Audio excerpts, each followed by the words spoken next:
एक गांव में चंद्र नाम का किसान रहा करता था और साथ ही उसकी बीवी भी रहा करती थी जिसका नाम चांदनी था। वह बहुत ज़्यादा ईमानदार थे और इसीलिए वह बहुत ज़्यादा गरीब भी थे। वह जैसे तैसे करके अपनी गुजर बसर किया करते थे। एक बार की बात है, बारिश ज़्यादा होने के कारण उनकी सारी फसल बर्बाद हो गई थी। फिर उनकी गुजर बसर बड़ी मुश्किलों से हो रही थी और उनके पास इतने पैसे भी नहीं थे जो वह दोबारा खेत में बीज डाल सकें। एक परेशानी जब तक निपटी नहीं थी कि दूसरी आ गई थी। चंद्र की पत्नी की तबीयत बहुत ज़्यादा ख़राब हो गई थी जिससे उसे समझ नहीं आ रहा था कि वो क्या करे। फिर वह अपनी पत्नी से बोलता है, चांदनी, अब क्या होगा? हमारी सारी फसल भी खराब हो गई है और हमारे पास तो अब इतने पैसे भी नहीं हैं कि हम दोबारा बीज लाकर बो सकें। अब मेरी कुछ समझ में नहीं आ रहा है। ऊपर वाला भी हम गरीबों पर ही जुल्म करता है जिनके पास खाने तक के लिए पैसे नहीं होते हैं।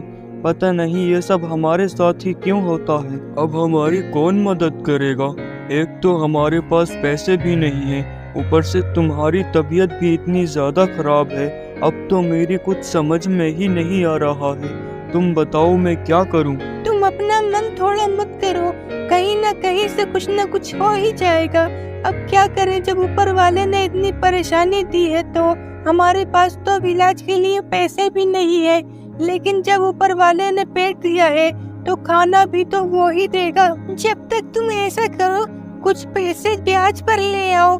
जब हमारी फसल होकर हम फसल बेच देंगे तो उनके सारे पैसे वापस कर देंगे, यही ठीक रहेगा। नहीं चांदनी, कोई हमें पैसे नहीं देगा, क्योंकि जब समय खराब होता है तो कोई किसी का साथ नहीं देता और हम तो पहले ही इतने ज्यादा गरीब हैं, तो हमारा साथ कौन देगा? नहीं जी, दुनिया में एक से लोग नहीं होते। दुनिया में दोनों तरीके के लोग होते हैं, अच्छे लोग भी और बुरे लोग भी। अच्छे लोग हम जैसे लोगों की मदद करने के लिए होते हैं। अच्छा, जब तुम इतना कहती हो तो मेरा एक दोस्त है जो काफी अमीर है।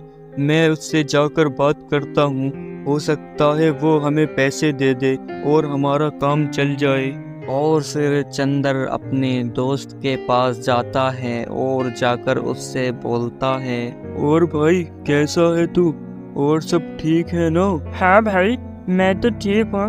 और तू बता, तू आजकल कहाँ रह रहा है? दिखाई भी नहीं देता और आज तो कुछ परेशान भी लग रहा है।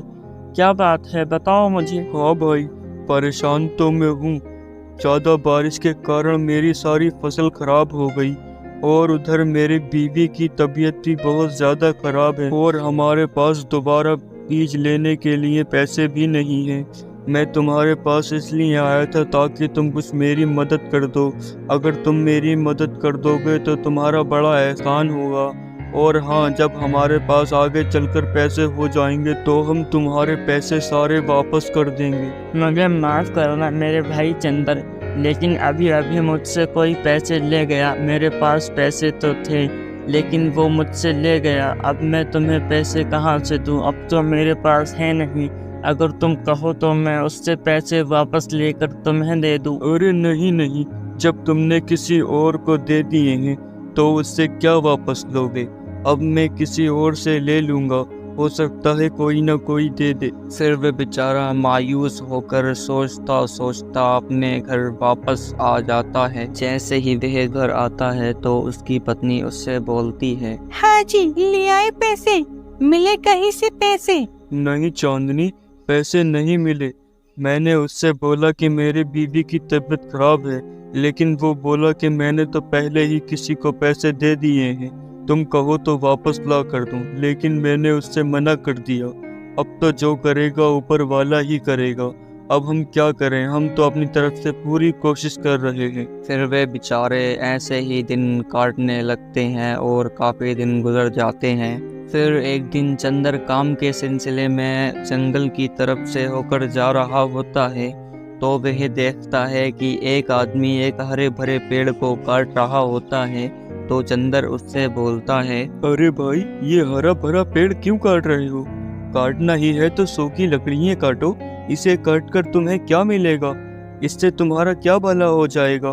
पेड़ों में भी जान होती है, उन्हें भी दर्द होता है। तुम जब इन्हें समझोगे जभी तो ये तुम्हें समझेंगे। इनसे हमें कितनी सारी अच्छी हवाएं मिलती हैं, खुशबू मिलती हैं, लेकिन तुम इस बात को नहीं समझ सकते। मुझे माफ़ करना भाई, मुझे इतना ज्ञान नहीं था।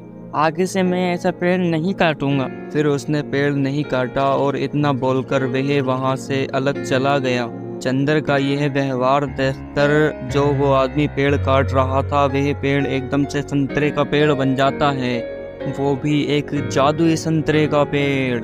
वह संतरे का जादुई पेड़ मोहन के इस व्यवहार से बहुत ज़्यादा खुश होता है और उससे बोलता है, चंदर मैं एक जादुई संतरे का पेड़ और मैं तुम्हारे व्यवहार से बहुत ही ज़्यादा खुश हूँ। तुमने मुझे आज बचने से बचा लिया, इसीलिए अगर तुम्हारी कोई मांग हो तो मुझे बताओ, मैं उसे अभी पूरा कर दूंगा। नहीं, हमारी कोई इच्छा नहीं है, हम जैसे हैं जो है खुश हैं, हमें कोई परेशानी नहीं है।